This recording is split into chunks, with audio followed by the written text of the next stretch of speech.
please introduce yourself to the audience? I'm Isaac Tan, I'm 13 and I'm in Sec 2. I'm studying in Catholic High School. How long have you been studying in Writers? Almost 7 years. So you were here since P2, P1, correct? Yeah. Can you share that piece of good news with us? I scored very high for my English essay exam. I got 38 out of 40. Congratulations! So how do you feel when you get your results? I was very happy and it exceeded my expectations by a lot. I only expected to get around 30 out of 40. So how does that affect your future academic goals? Well, I think I have a bit more confidence in myself. Do you intend to better that? Are we going to see 39 out of 40 next time? I feel that's a bit unrealistic. I hope that I can maybe maintain it. Okay, that's a good one. What is your level of competency for essay writing? On a scale of 1 to 10? I think that I'm around an 8 out of 10.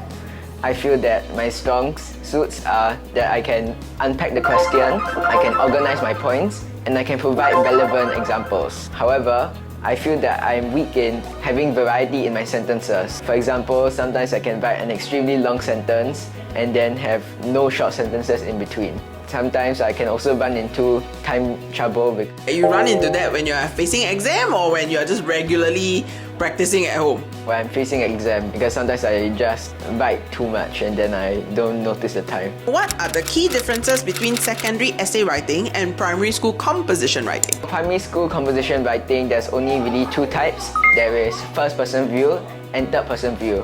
While in secondary school, you have a lot of different types. For example, you have your personal recount, you have your narrative, which is similar to primary school, but then you also have your expository, your discursive, and your argumentative, which you need to be able to argue, and so it's very different from primary school. What were the challenges you faced when you had to write essays in secondary school? Well, obviously the essays are much longer, so they're much more tiring and sometimes you can just run out of steam. Then sometimes you just write out a point. Sometimes one of your points just aren't as strong as the other points. And then sometimes the question is just very hard to answer. For example, if it's in like an expository question and then it's very lopsided, which means that one viewpoint can be much stronger than the other viewpoint, it can become very hard to write. How do you overcome all these challenges? For the first two, there's not much I can do about it. Maybe for the second one, I can read all my points and see if it's actually answering the question or not. But for the third one, I think I can just choose a different question because often be more than one question available to you. Brilliant! Do you have a favorite genre? I won't say I have a favorite genre. I would say that I definitely prefer argumentative over expository because when I believe in something, I can provide more points about it. While for expository, I just don't like to sit on the fence that much. But I'm not sure if I like argumentative more than personal recount or narrative because in personal recount or narrative, you get to express yourself and have more creativity in your story. What did you do to prepare for essay writing tests?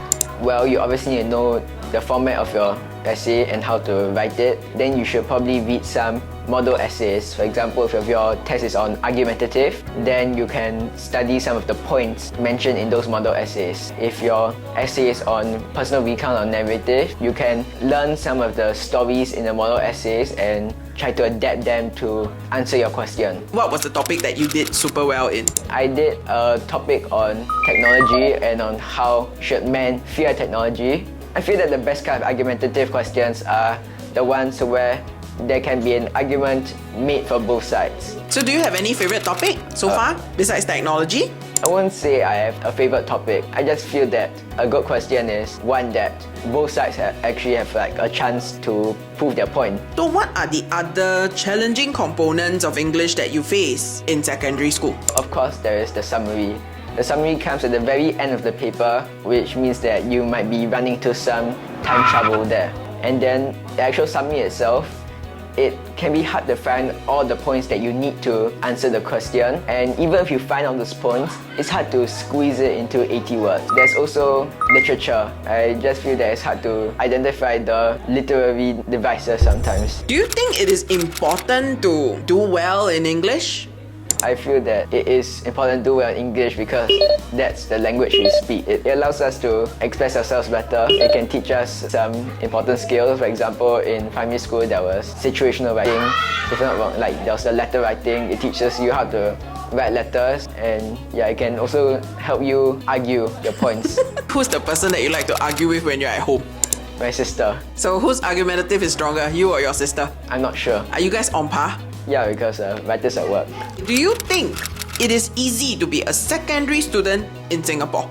I wouldn't say it is easy because going from 4 subjects to 7 subjects, it's pretty hard and can be pretty stressful. So tackling more subjects itself is stressful in your opinion?